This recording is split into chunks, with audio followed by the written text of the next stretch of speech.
তো কিয়ামতের আগে মারে ভুলে যাবে, মাকে ভুলে গিয়ে স্ত্রীর পেছনে পেছনে দৌড়াবে। খবরদার, খবর।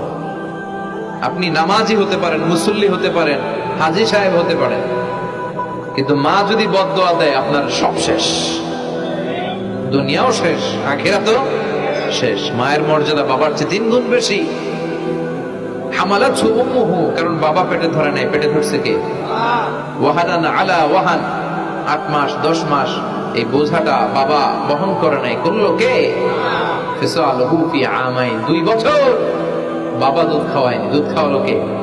মায়ের এক ধার দুধের দাম কাটিয়া গায়ের চাম, বাপস বানাইলে ঋণের শোধ হবে না, এমন দরদি ভাবে কেউ হবে না আমার মা গো। ঠিক কিনা? লাউ কাতাআতা জিলদাক, আপনার গায়ের চামড়া কেটে যদি মায়ের পায়ের জুতা বানিয়ে দেন, কি বানিয়ে দেন? কি দিয়ে? গায়ের চামড়া দিয়ে। এই যে 2 বছর যে দুধ খাইলাম, এই দুধের 1 ঢোক দুধের শোধটাও আদায় হবে না। জন্য খবরদার, মাকে যেন আমরা ভুলে না যাই। মা দোয়া করতে দেরি, ওই দোয়া কবুল হতে। আমরা ছোটবেলায় যে কত কষ্ট দিয়েছি, সবচেয়ে বেশি কষ্ট যখন দিয়েছি মাকে, ওই স্মৃতিগুলো আমাদের মনে পড়ে না। আপনার বয়স যখন 1 বছর, আপনি স্মৃতি হাতরে এত দূর যেতে পারবেন? 1 বছর বয়সে কি কি কষ্ট দিয়েছিলেন মনে আছে? মানুষের বয়স যখন 2, 3, 4 হয়, 4-5 বছর বয়সে, তখন তার কথাগুলো খেয়াল থাকে। কিন্তু সবচেয়ে কষ্ট কিন্তু মাকে বাবাকে আমরা দিয়েছিলাম যখন আমাদের বয়স 1-2 বছর ছিল। আর মায়ের পেটের ভিতরে যখন ছিলাম তখনও কষ্ট দিছি কি দেই নাই?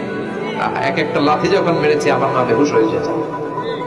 আমাকে আপনাকে জন্ম দিতে যে আপনাদের মা কতটা কষ্ট করেছেন খেয়াল করে শুনুন। চিকিৎসা বিজ্ঞানীরা বলে একজন সুস্থ মানুষ 45 ইউনিট পেইন, মানে ব্যথা একসাথে সহ্য করতে পারে। ব্যথার তীব্রতা, সিভিয়ারনেস যদি এর চেয়ে বেড়ে যায়, হয়তো লোকটা বেহুশ হয়ে যাবে, না হয় মরে যাবে।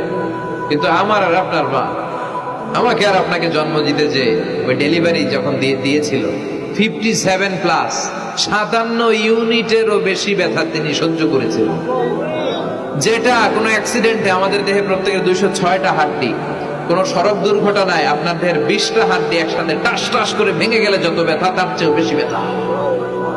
জন্য খবরদার, খবরদার, মাকে যেন আমরা ভুলে না যাই।